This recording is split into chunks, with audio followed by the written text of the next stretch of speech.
ಈಗ ನಿಮ್ಮೆಲ್ಲರಿಗೂ ಒಂದು ಸಣ್ಣ ಪ್ರಶ್ನೆ. ಸುಂದರವಾಗಿರೋ ಒಬ್ಬ ವ್ಯಕ್ತಿ ಹೆಸರು ಹೇಳಿ ಅಂದರೆ ಯಾರನ್ನು ಗುರುತಿಸ್ತೀರಾ?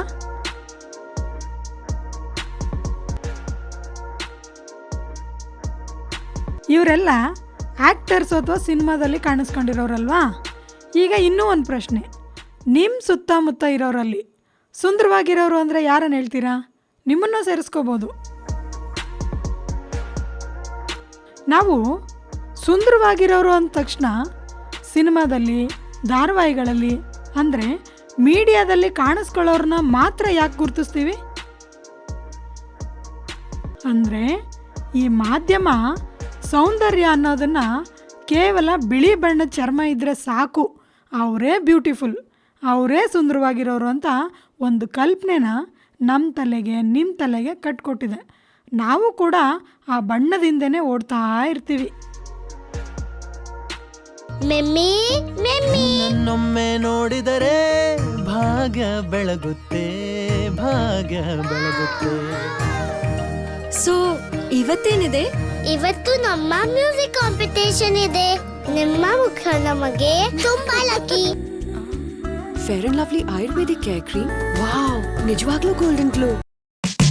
ಚಂದಕ್ಕಿಂತ ಚಂದ ನೀನೇ ಸುಂದರ, ನಿನ್ನ ನೋಡ ಬಂದ ಬಾನ ಚಂದಿರ.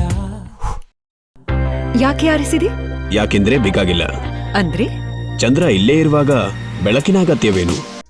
ಈ ಬಣ್ಣ ಎಷ್ಟು ಬಲವಾಗಿ ನಮ್ಮನ್ನೆಲ್ಲ ಆವರಿಸ್ಕೊಂಡಿದೆ ಅಂದರೆ, ಕಪ್ಪು ಬಣ್ಣದ ಮನುಷ್ಯ ಯಾವ ಸಾಧನೆಗಳನ್ನ, ಒಳ್ಳೊಳ್ಳೆ ಕೆಲಸಗಳನ್ನ ಮಾಡಿದ್ರೂ ಸಹ ಬಣ್ಣದ ಕಾರಣಕ್ಕೆ ಈ ಸಾಧನೆಗಳು ಬೆಳಕಿಗೆ ಬರೋದೇ ಇಲ್ಲ.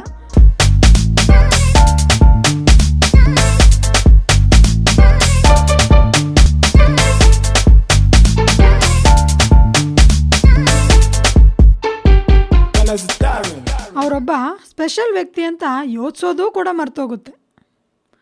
ಇನ್ನೊಂದು ಕಡೆ ಈ ಬಣ್ಣದ ಆಧಾರದ ಮೇಲೆ ಸಾಕಷ್ಟು ಜನರನ್ನು ಮಾನಸಿಕವಾಗಿ ಹೀಯಾಳಿಸೋ ಸನ್ನಿವೇಶಗಳು ತುಂಬ ಇದೆ.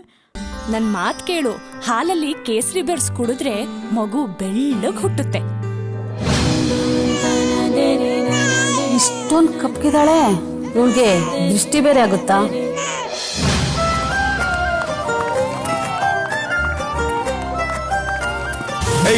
ಎಷ್ಟೊತ್ತೆ ಹೇಳಿದೀನಿ ಬಿಸಿಲಲ್ಲಿ ಆಡ್ಬೇಡ ಅಂತ. ಕಪ್ ಕಾಗೆ ತರ ಆಗ್ತೀನಿ ನೋಡು, ನಡೆ ಒಳಗೆ. ಈ ಬಣ್ಣದ ವ್ಯಾಮೋಹ ಅವರಲ್ಲಿರೋ ಕಲೆಗಿಂತ ಅವ್ರ ಬಣ್ಣಕ್ಕೇ ಜಾಸ್ತಿ ಗೌರವ ಕೊಡೋ ರೀತಿ ಮಾಡ್ತಿದೆ.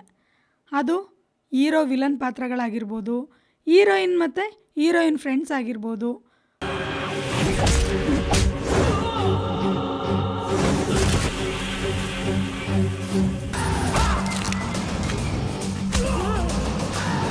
ಮೆಟ್ಟಿದ್ರೆ ಗಜ, ಬಾಗದ್ರೆ ಕೇಸರಿ. ಈ ಬಣ್ಣದ ವ್ಯಾಮೋಹ ವ್ಯಕ್ತಿ ಜೀವನದಲ್ಲಿ ಅರ್ಧದಿಂದ ಬರೋದಿಲ್ಲ. ಒಂದು ಮಗು ಹುಟ್ಟಿದಾಗಲೇ ಶುರುವಾಗುತ್ತೆ. ಬಣ್ಣದ ಬೋರ್ಡ್ನ ಆಗಲೇ ನೇತಾಕ್ಬಿಡ್ತೀವಿ.